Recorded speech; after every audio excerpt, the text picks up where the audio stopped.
우리 하나님 주시는 큰 귀한 은혜의 역사가 우리 가운데 함께하기를 바랍니다. 아멘.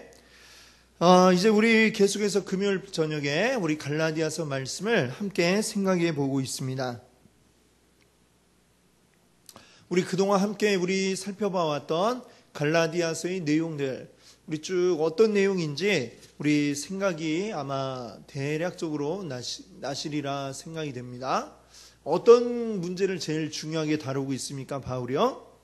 바로 율법에 대한 문제를 다루고 있습니다. 우리가 구원받는 데에 율법이 필요하냐, 필요치 않으냐? 우리가 믿음으로만 구원받냐, 아니면 믿음에 더하기 율법이 필요하냐? 지금 이 문제가 갈라디아 교회에 아주 큰 그러한 문제가 되었습니다. 왜 이런 문제가 지금 거론이 되었는지 알고 계시죠? 바로 유대로부터 온 어떤 자들이 이들에게 거짓 복음을 전했다, 가짜 복음을 전했다, 이렇게 이야기하고 있습니다. 그 거짓 복음은 뭐냐? 이 유대주의자들, 이들은 분명히 예수 그리스도를 믿고 있는 자들입니다. 교회의 한 일원이에요. 유대교 교인이 아니라 그리스도인으로 교회 안에 함께 생활하고 있는 믿음의 형제들인데, 그런데도 불구하고 이 유대인들이 가지고 있는 뿌리 깊은 곳에는 율법에 대한 그 생각이 자리 잡고 있었습니다. 율법은 이스라엘 사람들에게는 말하자면 이거는 그냥 생활이죠, 생활. 율법이 곧 생활이고 삶을 살아가는 하나하나가 다 이게 율법과 관련이 있었죠. 그러니까 이들이 그리스도를 믿었음에도 불구하고 이 율법에 대한 그들의 마음을 놓지를 못했던 것이죠. 그리고 그것을 지금 이방인들이 중심이 되어 있는 갈라디아 교회에 와서도 그것을 이야기한 겁니다. 당신들 율법을 지켜야 구원받습니다, 이렇게 주장을 했던 것이죠. 그런데 더 문제인 것은 그들의 이야기에 이 갈라디아 교회 성도들이 넘어갔다는 얘기죠. 그 이야기를 듣고 그런가 하면서 이들이 계속해서 이제 그들의 말에 넘어가서 믿음만 붙잡고 있는 게 아니라 율법을 따르는 것을 함께 그들이 붙잡기 시작을 했더라라고 하는 것입니다. 자, 지금 이런 상황이 지금 먼 곳에 떠나 있는 바울의 귀에 들려왔습니다. 바울은 계속 지금 전도 여행을 하고 있는 가운데 있기 때문에 당장 이 갈라디아로 달려갈 수는 없고, 그래서 편지를 쓴 거죠. 그 편지가 지금 이 갈라디아서 말씀이 되겠습니다.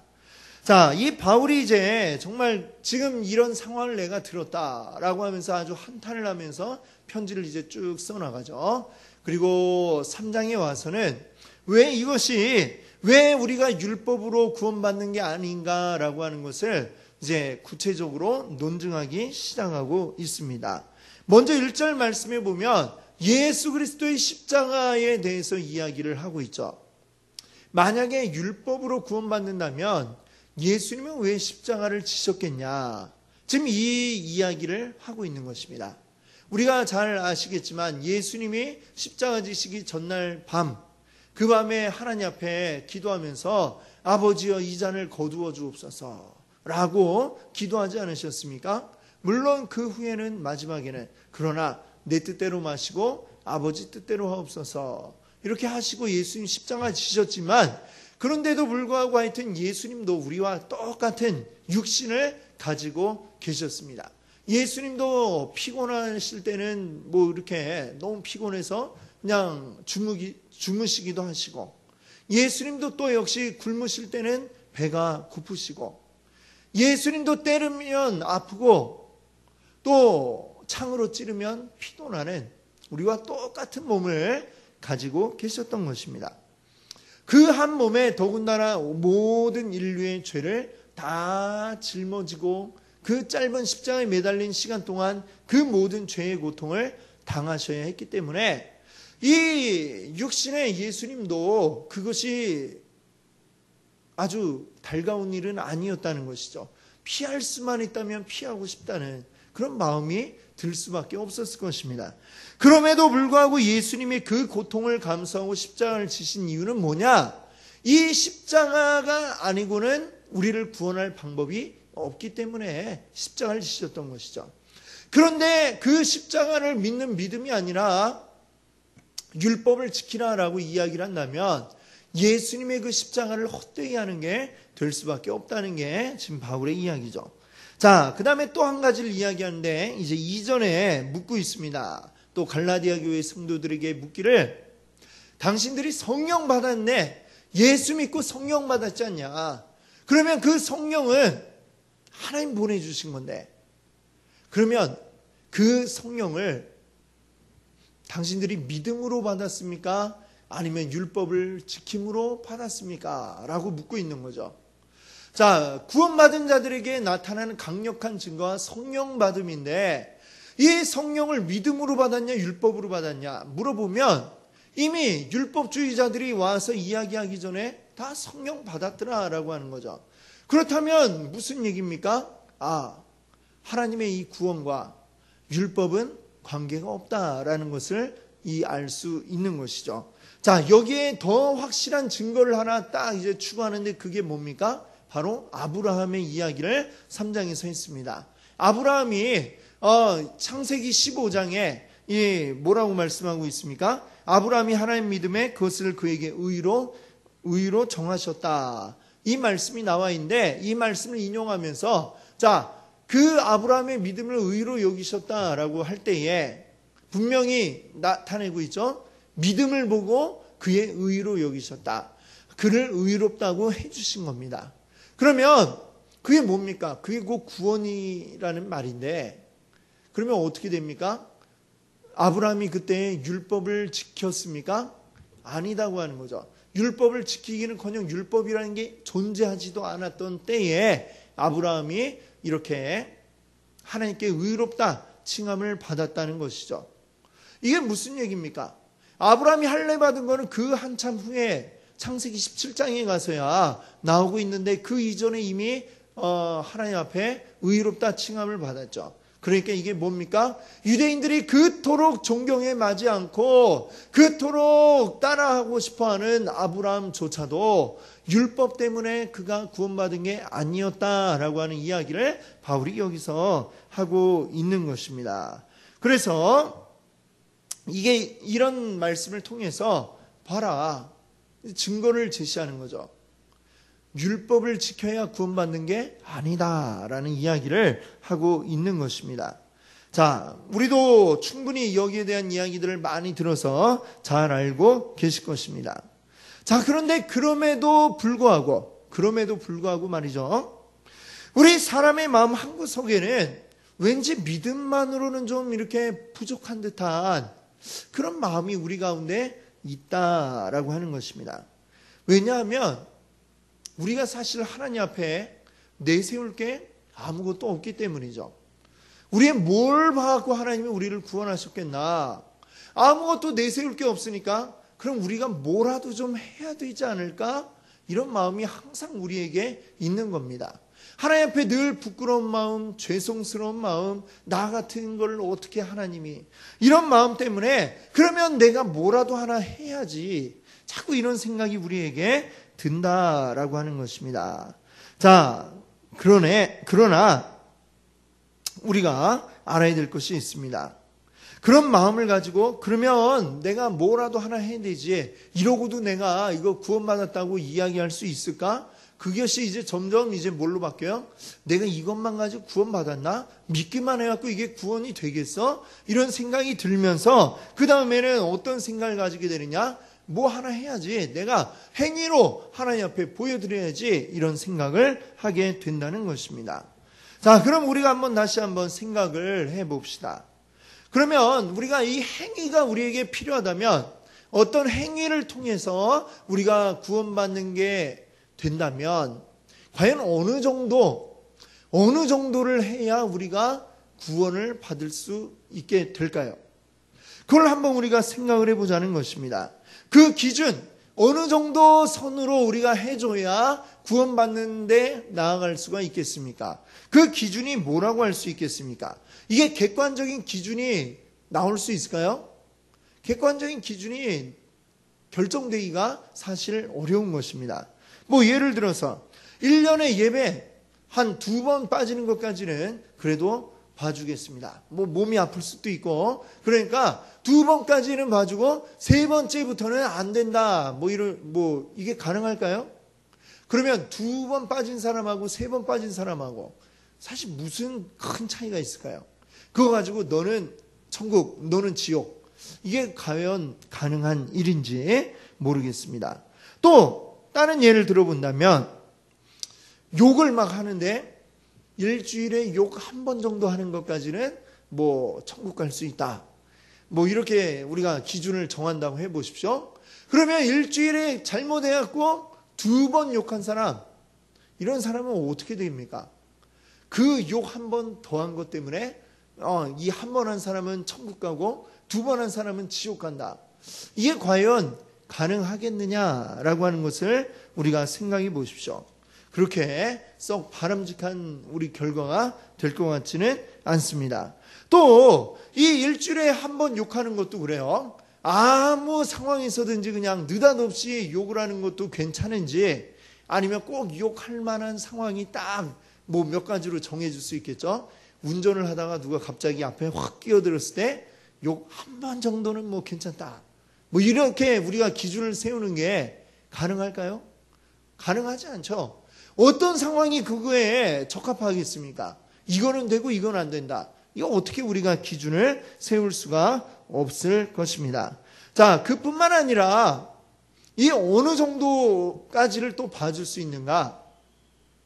뭐 욕이라고 계속 이제 우리가 생각을 해본다면 욕도 어느 정도까지가 욕이고 어느 정도는 욕이 아닐까요?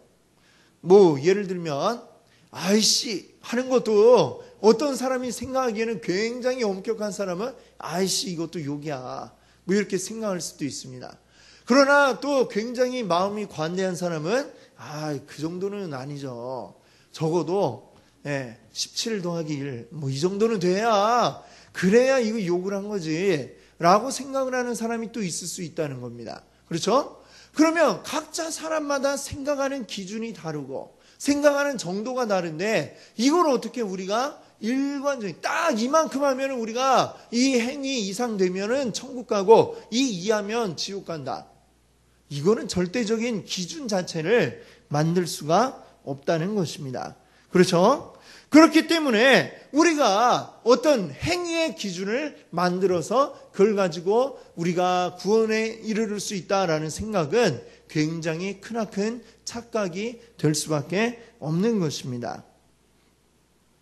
그렇다면 우리가 이 그리스도를 믿는 믿음만으로 우리가 충분함을 느끼지 않고 우리의 어떤 행동, 행위, 어떤 업적 이런 것만을 들이대야 마음이 놓이는 뭐 이런 사람들이 있잖아요.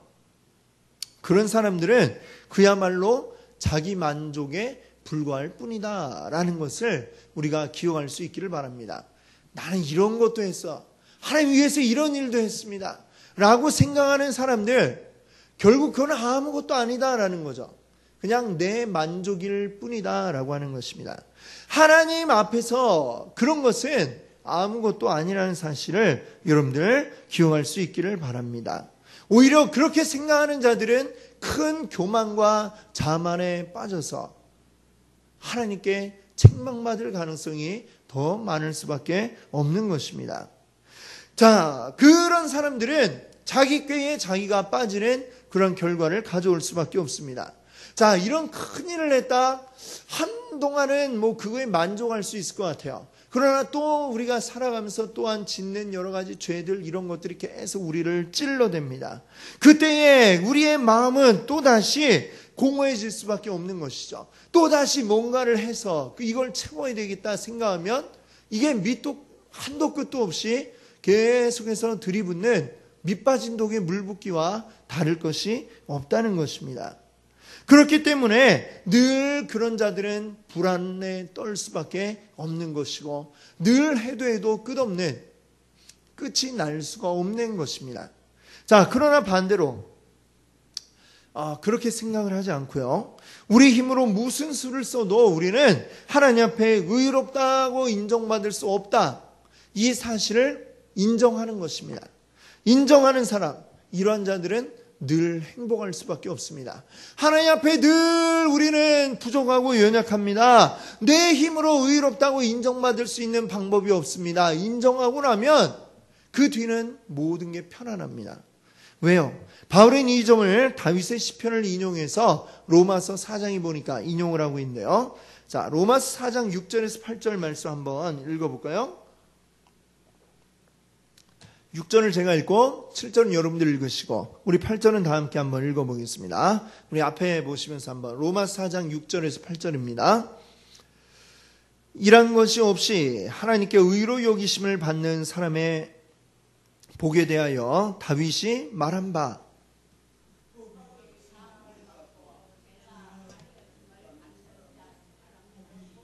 함께 합니다. 주께서 그 죄를 인정하지 아니하실 사람은 복이 있도다 함과 같으니라. 아멘.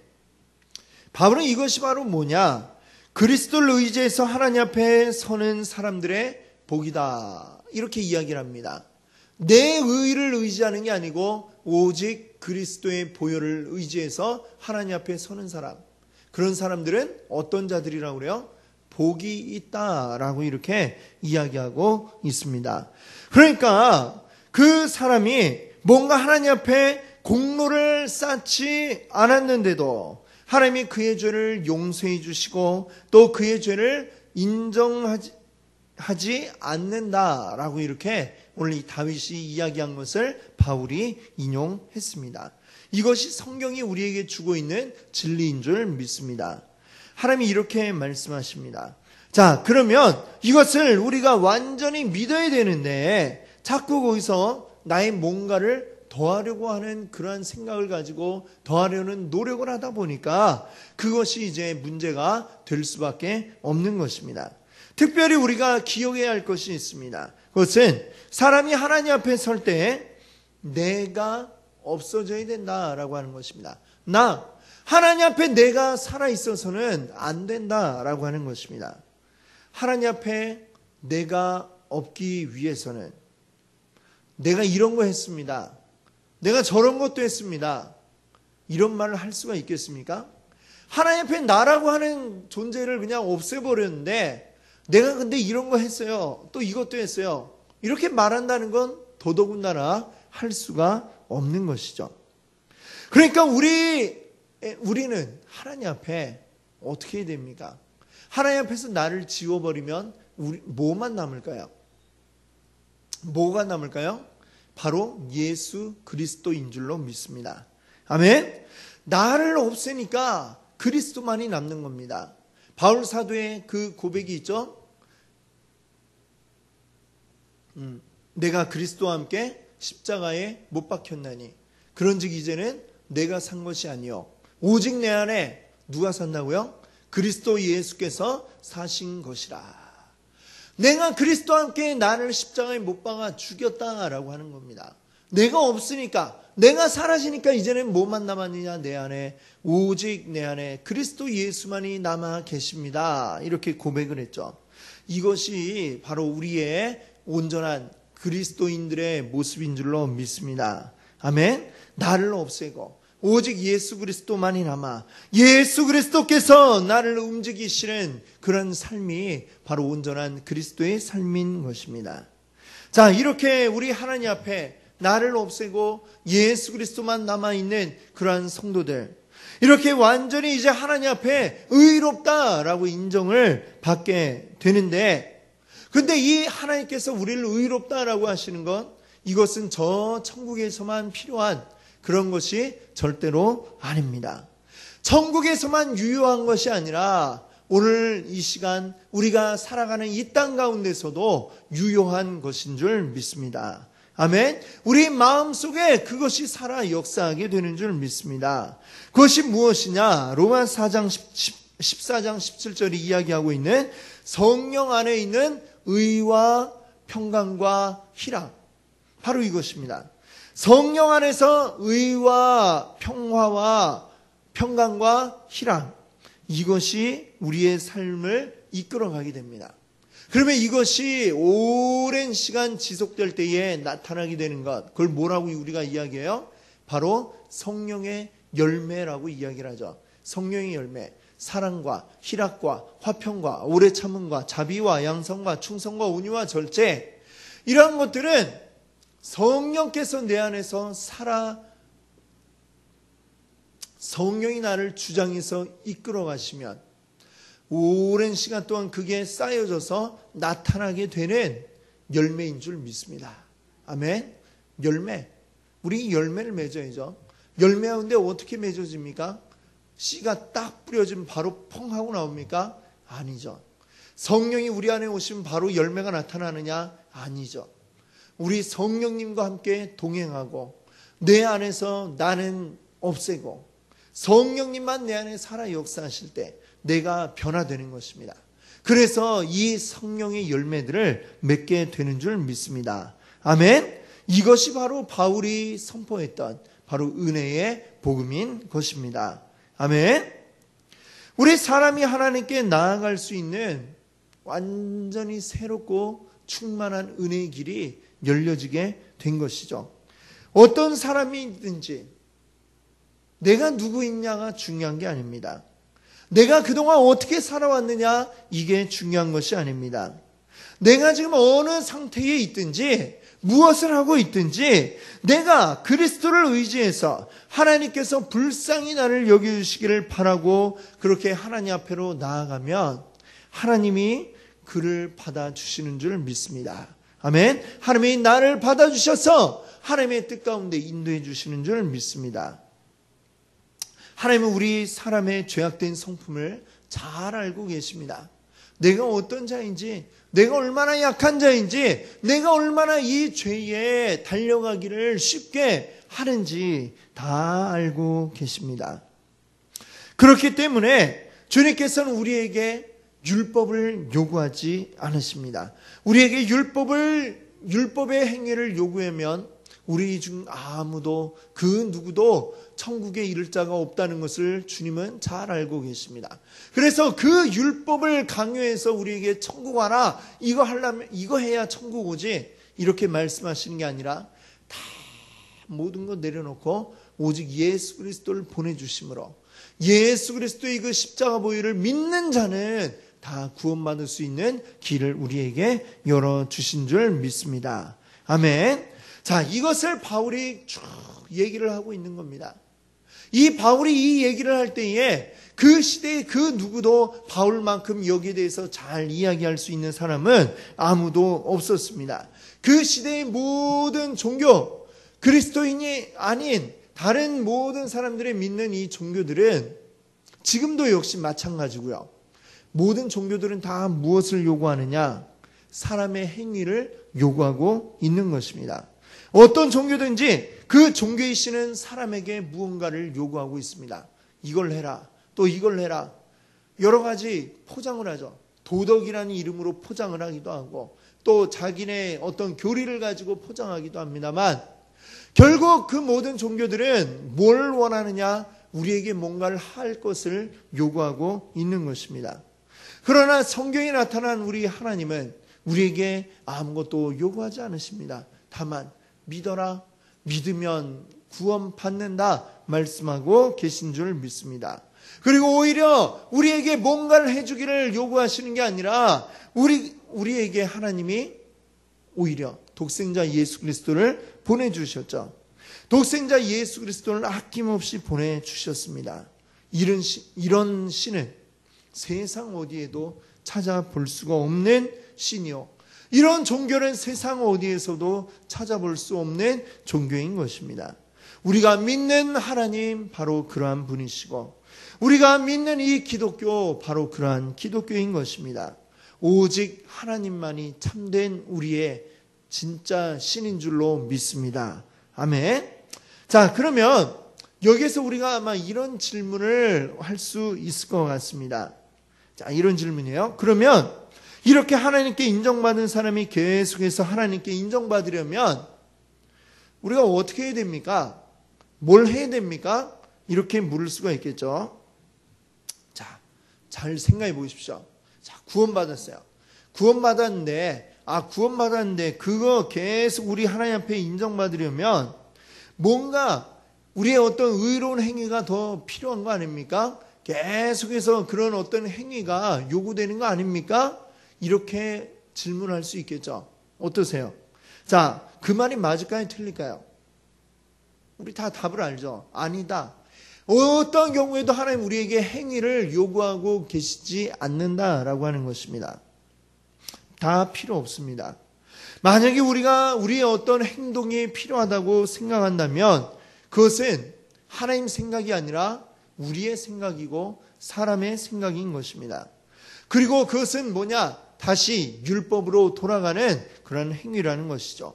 갈라디아 3장 3절이 얘기하는 것처럼 성령으로 시작했다가 다시 육체로 돌아가는 이러한 행위가 되는 것입니다.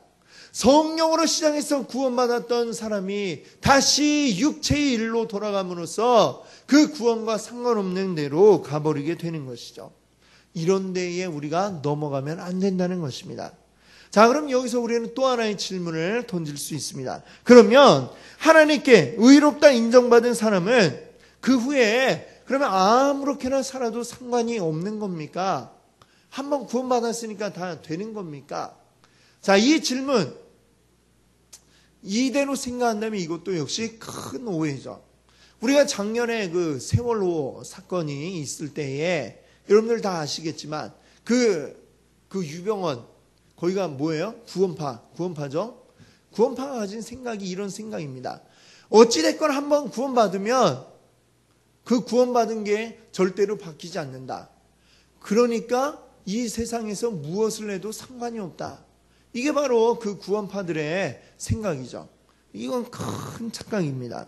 자, 한번 구원받은 사람의 구원이 바뀌지 않는다. 이 말은 맞아요. 하지만 그렇다고 아무렇게나 살아도 되느냐? 또다시 죄에 달려가도 상관이 없느냐? 그렇다는 것은 아닙니다. 그러면 어떻게 해야 되느냐? 우리 성도는 당연히 하나님 말씀을 따라서 살려는 그러한 노력을 해야 합니다. 물론 이 노력을 해야 되지만 이 노력은 나의 인간적인 노력이 아니고요. 우리 안에 계신 성령님을 의지한 노력인 것을 여러분들 믿으시기 바랍니다. 우리가 하나님 앞에 인정받으려고 하나님 나 좀 봐주세요. 그런 마음으로 우리가 노력하는 것이 아니라 이제는 내 안에 계신 성령님이 나를 움직이심으로 인해서 내가 자발적으로 이제는 하나님 뜻대로 살겠습니다 해서 하나님 뜻에 맞게 우리가 살아가기 시작을 한다는 것입니다. 그때 내 안에 계신 성령님이 역사하셔서 힘주시고 모든 건 이겨내게 하시고 그렇게 해서 성령을 힘입어서 내가 변화되고 그래서 마침내는 뭐예요? 이 성령의 열매들을 맺어내고 이렇게 되는 것입니다. 다시 얘기하면 이건 우리가 어떻게 해야 할 의무가 아니라 우리가 자발적으로 해나가는 감사의 표시다. 이렇게 이야기할 수 있는 겁니다. 자, 우리가 선물을 누구에게 한다고 생각해 보세요. 근데 직장 상사가 막 얘기를 합니다. 아유, 내일이 내 생일이네 막 하면서 막 얘기를 해요. 별로 좋아하지도 않는 직장 상사인데 막 생일이라고 아우 어떡하지 하면서 막 얘기를 하면 어떻게 돼요? 별로 내키지 않는데 억지로 이제 선물을 사다가 준다고 생각해 보세요. 그럼 뭐 주고 나서도 뭐 그냥 뭐 별로 기분이 좋지 않죠. 근데 그게 아니라 내가 정말 좋아하는 사람이 있어요. 정말 좋아하는 사람이기 때문에 그 사람이 말하지 않았는데도 생일이 언젠지 내가 알고 있어요. 그리고 그 사람을 위해서 어떤 걸 주면 좋아할까 생각하면서 그 사람에게 요즘 필요한 게 뭘까 생각하고 고민하면서 하나 골랐어요. 골라갖고 이쁘게 포장도 하고 그 선물을 보면서 아주 즐거운 마음으로 갖다 주었습니다. 그게 바로 즐거움이죠. 그렇죠? 우리가 하나님 말씀대로 살아가는 것, 율법의 의무가 되어서 우리에게 주어지면 이거는 그냥 하기도 힘들고 한다고 한들 거기는 기쁨이 없습니다. 즐거움이 없습니다. 그런데 우리가 예수 그리스도 믿고 우리 안에 계신 성령님이 우리를 움직여서 우리가 이제는 날 구원하신 주님 감사합니다, 기쁨으로 우리가 이제는 하나님 뜻대로 살겠어요 하면서 우리가 행할 때에는 이건 뭐예요? 괴로운 일, 힘든 일이 아니라 이건 즐거운 일이 됩니다. 날 사랑하시는 하나님, 나도 사랑합니다. 하나님 좋아하시는 거 나도 할래요. 이러면서 우리가 기쁨으로 즐거움으로 그 일들을 할 수 있게 되는 것이죠. 믿으시 바랍니다. 아멘. 이제 우리 기억할 수 있어야 되겠습니다. 이 구원이라고 하는 것에 우리의 힘은 아무것도 사용이 될 수가 없습니다. 오직 무엇으로 구원받습니까? 믿음으로만 우리가 구원받는다는 것을 기억하시기 바랍니다. 우리의 어떤 행동도 우리 구원에 전혀 영향을 미칠 수가 없습니다. 오직 믿음으로만 우리는 하나님 앞에 의롭다 인정받을 수 있는 줄 믿습니다. 하나님은 다른 아무것도 보지 않으십니다. 그리고 다른 어떤 것도 우리에게 요구하지 않으십니다. 오직 믿음만 우리에게 요구하시죠. 내가 너희를 위하여 나의 사랑하는 독생자 예수 그리스도를 보냈다. 이것을 믿느냐? 물으실 때에 아멘, 주님 믿습니다, 감사합니다, 이렇게 고백을 할 수 있다면 그것으로 우리의 모든 것은 다 된 것입니다. 이제 우리 하나님의 그 감사한 하나님의 그 은혜에 우리 감사하면서 하나님 말씀대로 뜻대로 누가 시켜서가 아니라 우리 기쁨으로 즐거움으로 하나님의 뜻을 이루어 나가시는 귀한 우리 성도님들 되시기를 바랍니다. 아멘. 같이 함께 기도하겠습니다.